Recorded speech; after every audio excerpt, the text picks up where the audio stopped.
Ading may live ako pala si Jess. Itong video ko na ito, matagal na ito. Mahaba pa yung buhok ko niyan. Siningit ko lang.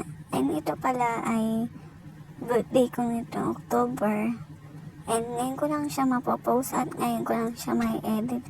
Ito pala ay tambay lang ako sa labas kasi bumili kami ni mama ng price. Hindi ko na din na-videohan yan. And ayun, humingi si Dos. Ayan, sumisilip pa nga. Siyempre, sila lang yung mahilig sa price. Sila lang yung binigyan ko. Kasi yung dalawa, hindi sila mahilig sa price.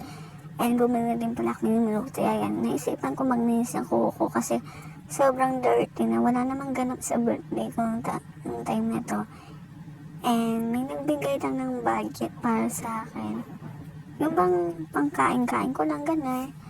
And sakto naman may pera pa din naman ako. Kaso ayoko lang talaga maghanda. Tuwing birthday ko ayoko talaga. Para sa akin gastos. Pero kung minsan gumagastos din naman ako pag kami ng mga friend ko. Tuwing birthday ko lang. Tuwing birthday ko lang naman. Pero yung time na to is wala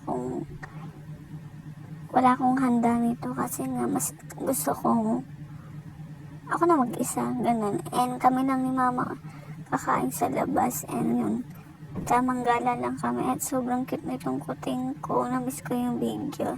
Yan, nag picture lang ako and pinost ko na din sa ano ko, diba? Tamang picture. Minsan lang naman tayo mag-picture na maganda. Hoy, si OA. And ayan, umalis na naman kami ni mama kasi bumalik kami ng ulam niyan. And habang tambay kami dun sa bilihan ng ulam, nakita ko tong video na doon sana all. Nakita na nila si Miss Doso. Beta sana all. Sobrang idol na idol ko po yan. Mapapasana all ka na lang, diba, sa mga nagbibideo ng ganito. Sana all. And ito na yung kinagabihan nito, yung anak ni Star to. Ganyan talaga siya matulog. Ayan, pakinggan niyo kung ano yung sinasabi ko dyan. Diba, kaya anong gising mo dyan, ganyan talaga siya matulog. Ayan, pinagtitipan pa nga ni mama niya. Ayan, no? Sabi ko, wag ganun eh. Natutulog kasi, cute. Ito yung mga namatay na kuting niya. Mga hindi nabuhay kasi nga, iba yung nakabuntis sa kanya, walang lahi. Siyempre nakakalungkot, mawalan ka ulit ng alaga. And ito, nag-wish lang ako ng kuya ko.